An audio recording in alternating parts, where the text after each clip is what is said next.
Про то, что если использовать полностью обновленное программное обеспечение, там не использовать какие-то самописные скрипты, программы, то, по идее, все будет безопасно. Но совсем недавно проходила какая-то статистика о том, что критичные баги, критичные уязвимости в ядре Linux, они живут в среднем около 7 лет от момента, как они появились в результате ошибки программиста, и заканчивая моментом, когда их уже нашел наш добрый исследователь, да, но при этом непонятно в течение этих 7 лет, кто из компьютерного криминала их нашел, где он их использовал и сколько он систем с их помощью взломал. Ну, не говоря уже о потенциальной возможности спецслужб таким заниматься. Ну, да, есть такая вот статистика, и как бы есть, ну, что ли, критика со стороны разработчиков проприетарного софта, что вот, типа, вы говорите, там множество глаз, которые смотрят код, найдут любую ошибку. Я там цитирую, по-моему, Линуса Торвальдса. Вот. Но на практике, да, действительно, есть такие старые уязвимости, которые вот всплывают через много-много лет. Ну, потому что, видимо, их целенаправленно недостаточно хорошо ищут. Вот. Но кроме как бы ядра Linux все равно у нас ничего нету. Поэтому могут говорить все что угодно, а использовать будут все равно. Это раз. А во-вторых, ну, всплывают иногда и уязвимости там, в программном обеспечении Microsoft, да, в Windows. То есть это тоже там в каком-нибудь там калькуляторе что-нибудь когда-нибудь найдут, да, там и тоже из времен Windows XP. Все это как бы нормальные вещи. То есть то, что уязвимости появляются, это не такая большая беда. Большая беда, что уязвимости не патчатся. Вот в конкретной инфраструктуре, в конкретной конкретные системы, почему до них доходит медленно обновление. Да? И там причины могут быть совершенно разные на самом деле. Почему, например, не обновляют все приложения разом? Да? Вот кажется, вот давайте, вот у нас есть линуксовые тоже сервера, давайте мы их все будем обновлять. Замечательно. Но у нас на этих линуксовых серверах написано, ну, крутятся наши приложения, которые мы разработали. Кто даст гарантию, что при обновлении там каких-то open-source компонентов, которые используют эти приложения, они просто не сломаются, да? Что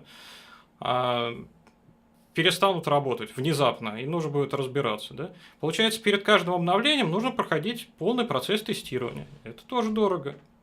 И плюс еще и замедляет, наверное. Да, и это замедляет. Поэтому, ну, должен быть тоже компромисс. Тоже, когда ты, грубо говоря, просканировал уязвимости, нашел уязвимости, приносишь их там администратору и говоришь, давайте обновляться, естественный вопрос, а зачем? Да, а насколько критичны эти уязвимости? А реально ли нас будет проэксплуатировать? Вот. И обновляются, ну, во всех компаниях, да, обычно только когда нужно, да, вот реально нужно. Или когда смотрим рабочие станции под управлением Windows в основном, да, ты можешь их обновить, но тебе нужно перезагрузить компьютер. Так. А пользователи очень не любят перезагружать компьютер. Вот, потому что у них какие-то там свои могут скрипты там работать, может быть, ну, просто документ у них открыт какой-нибудь. Да, документ открытый, они вот постоянно. И тут выскакивает окошко, там, перезагрузите, там критичные обновления установились. Это тоже раздражает, мешает работать. Вот, поэтому тоже задерживает весь процесс обновлений. Ну, если вернуться на неделю назад, тут в студии у нас был Сергей Солдатов, и мы с ним обсуждали проблему так называемых целевых атак, АПТ в частности. И мы с ним обсуждали под конец передачи рекомендации Министерства обороны Австралии. То есть они выкатили, они любят статьи из серии там 15 первых мер для того, чтобы увеличить информационную безопасность. И вот 4 главных вещи, которые необходимо, на их взгляд, сделать в своей инфраструктуре, если ты хочешь защититься от АПТ. Это whitelisting приложений, то есть чтобы нельзя было запустить никакое недоверенное приложение, это урезание админских прав всем, кому они не нужны по должностным обязанностям. И третье и четвертое – это как раз обновление операционной системы и обновление всех пользовательских приложений. Ну вот Сергей высказал сомнение некое в том, что первые два пункта сейчас еще актуальны, потому что там все атаки делаются с помощью не с помощью malware, а с помощью там того же самого PowerShell, CMD, каких-то самого обычного ПО. И по поводу второго пункта он тоже сказал, что очень многое можно сделать непосредственно под пользователем, а если мы говорим про каких-нибудь троянов-шифровальщиков, то им в принципе не нужны никакие админские права, они именно то, что пользователю доступно, то они пошифруют. И все-таки вот оставшиеся два пункта – это обновление операционных систем и обновление программного обеспечения. Это важно. Но, как я понимаю, делать это в масштабах большой организации, когда у тебя там тысячи компьютеров, в принципе, очень тяжело. Ну, это действительно так. Что могу сказать? Могу сказать, согласиться, что вот Министерство обороны Австралии, оно в тренде, да.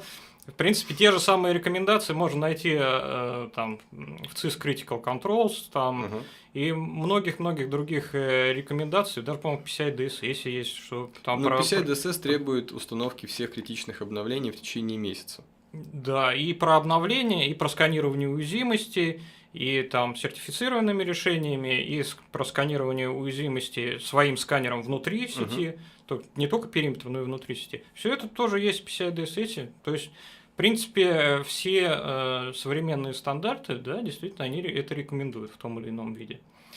Вот. Про то, что сложно или просто, конечно, сложно. Да? То есть, тут проблема масштаба.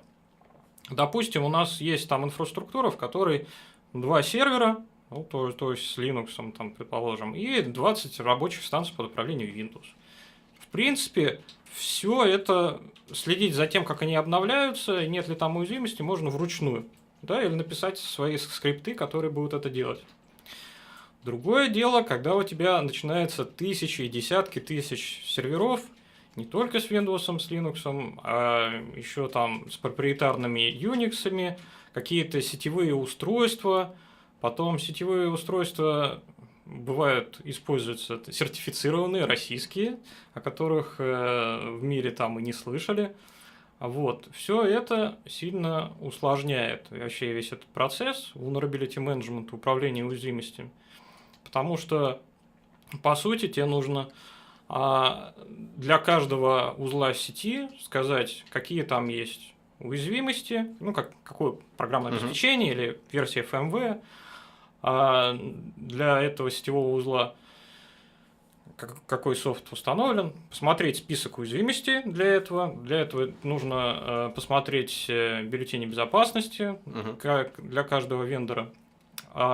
И затем понять, какие из них действительно приоритетные, и в порядке вот приоритетов их выдать рекомендации по обновлению. Да? Ну, потому что если это большая организация, то это, скорее всего, будет заниматься обновлением IT-администраторы. Если организация маленькая достаточно, то обычно администратор, он же безопасник, он же все.